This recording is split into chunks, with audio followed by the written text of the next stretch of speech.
Itu bagian pertama, Mama, sekilas pandang, nanti akan didalami dalam sisi tanya jawab, karena saya yakin mungkin ada beberapa pertanyaan yang terselip dalam benak Ibu Bapak. Nanti akan kita dalami. Kita bagian kedua, masuk kepada mengenal bagaimana Bunda Maria itu menjadi teladan sahabat Karmel. Jadi para anggota sahabat Karmel itu mesti berusaha untuk mencapai kesempurnaan hidup dengan mengikuti gaya hidup Bunda Maria Gunung Karmel. Mengikuti jejak Maria dalam iman, harapan, dan kasihnya, dan juga dalam persatuan penuh dengan Kristus putranya. Mungkin ini rumusannya agak baku, tetapi yang mau dikatakan adalah kepada Maria kita menyerahkan diri, tetapi bukan penyerahan pasif, tetapi juga kita berusaha secara aktif untuk belajar dari kebajikan-kebajikan yang Bunda Maria miliki. Ini yang mau dikatakan pada bagian ini sebetulnya. Nah, lalu cara kita untuk membangun kedekatan dengan Maria, pertama ini melalui devosi kepada Bunda Maria dari Gunung Karmel. Tadi saya singgung, ada banyak devosi. Yang pertama itu bisa melalui doa rosario, kemudian novena khusus kepada Santa Perawan Maria Gunung Karmel. Jadi ini juga menjadi satu devosi yang tua dalam gereja. Ya. Usianya hampir setua Ordo Karmel sendiri.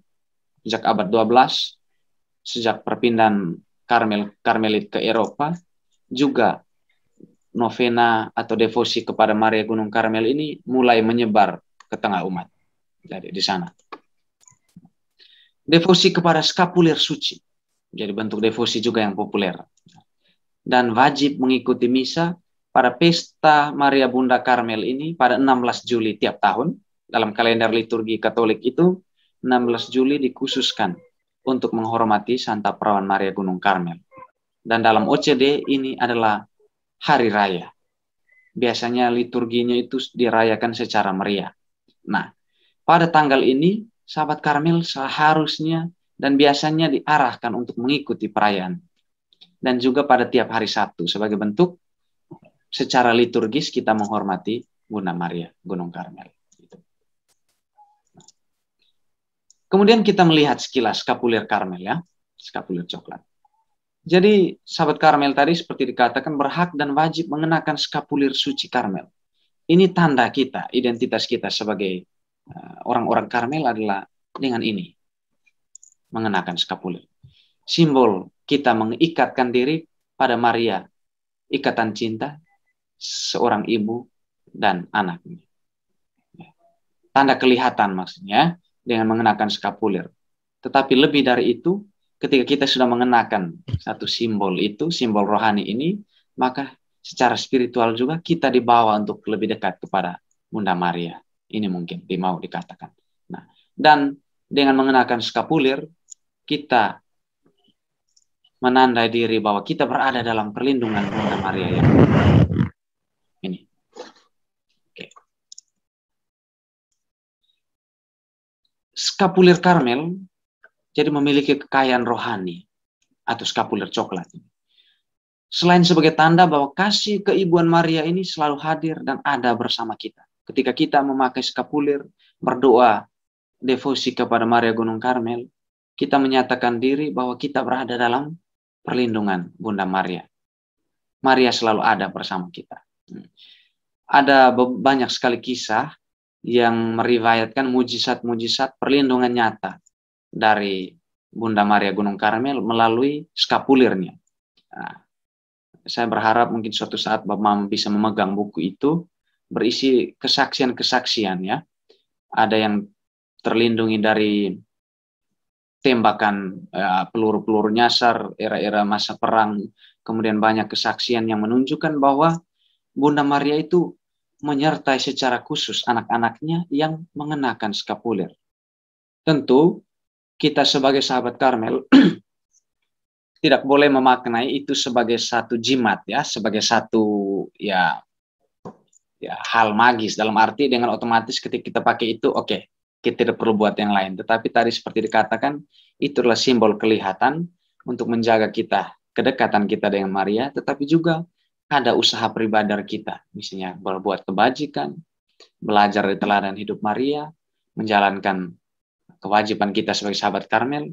Nah, itu yang menjadi jaminan bahwa kita terpelihara dan terjaga dalam ikatan sebagai ibu dan anak Maria. Kekayaan spiritual. Nah, ini saya mengutip Paus Paulus ketika bicara secara khusus tentang devosi skapuler ini. Beliau katakan demikian.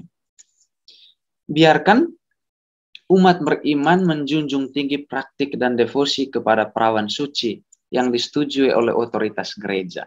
Kami meyakini bahwa Rosario Maria dan Skapulir Karmel adalah di antara praktik-praktik yang direkomendasikan gereja. Ya. Skapulir adalah praktik kesalehan yang dengan kesederhanaannya sangat cocok untuk semua orang. Oke. Saya mau menggarisbawahi ini. Praktik-praktik yang direkomendasikan gereja. Jadi di sini Bapak Paulus ke-6 ini yang menutup Konsili Vatikan kedua, Ibu Bapak. Jadi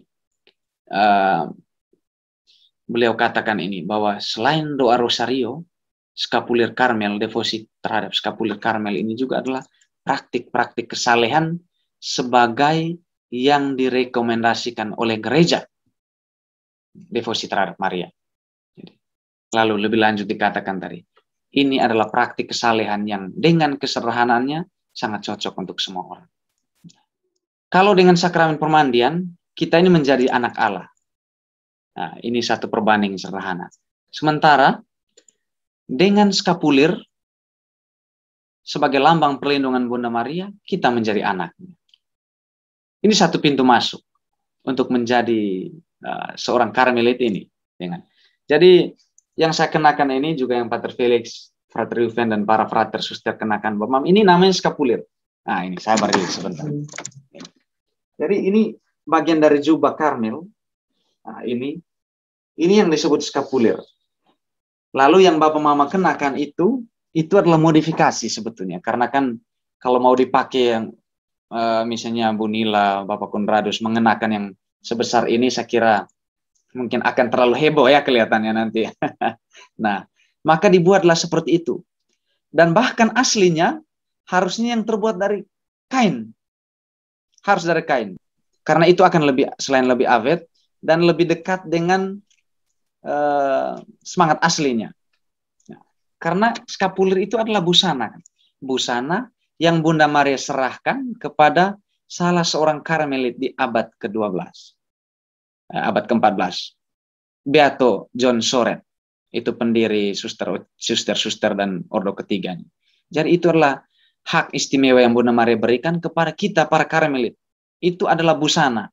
Nah, maka kalau hanya gantungan seperti tadi itu mungkin ya secara penghayatan juga agak kurang tepat untuk kita mengatakan apa ini sebagai busana. Nah, busana sebaiknya dari kain. Apakah dari tali saja? Memang itu ada unsur kain juga ya, benang juga. Nah, tapi mau dikatakan, saya mau mengatakan bahwa skapulir ini sebetulnya tanda Bunda Maria menyertai kita dengan mantel. Nah, kalau aslinya dalam tradisi biarawan-biarawati itu yang pertapa tua, Ibu Bapak, kalau ibu-ibu di dapur biasa gunakan apron, baju kerja itu, atau celemek itu. Dulu juga ini fungsi awalnya itu, tetapi diberi makna rohani ketika penampakan Bunda Maria kepada karmelit itu, ini adalah tanda. Karena kalau baju kerja itu adalah melindungi kita dari noda kan, Ibu Nila, kalau di dapur. Kita sebagai karmelit pun begitu. Diberi pakaian rohani skapulir karmel ini, yang adalah busana ini, untuk melindungi kita dari noda dosa, dari noda duniawi. Untuk melindungi kita dari itu. Maka sahabat Karmel adalah sahabat dan anak Maria yang disatukan secara sempurna dengan putranya. Ya, jelas tadi. Kita sudah lihat banyak. Dan juga disatukan dalam keluarga besar Karmel. Apa yang menandakan kesatuan kita dengan keluarga besar Karmel? Skapulir yang kita pakai. Busana yang kita pakai. Nah, kalau kami para frater, para romo, ya mengenakan jubah coklat seperti ini. Nah, ketika kami mengenakan ini, kami disatukan sebagai satu keluarga Karmel. Nah, ketika ibu bapak pun mengenakan skapulir coklat sebagai bagian dari busana Karmel, busana Santa Perawan Maria dari Gunung Karmel, maka secara otomatis, baik secara spiritual, tetapi juga secara jasmani, disatukan dalam keluarga besar Karmel. Itu yang mau dikatakan. Nah, maka bersama-sama makan dan minum dari sumber rohani yang satu dan sama itu. Ya. Karena kita sudah satu dalam Karmel, jadi sumber rohani yang para Karmelit baik ordo pertama maupun ordo kedua miliki, itu juga menjadi hak yang ibu bapak, saudara-saudari sekalian juga miliki. Ini yang mau dikatakan pada bagian ini.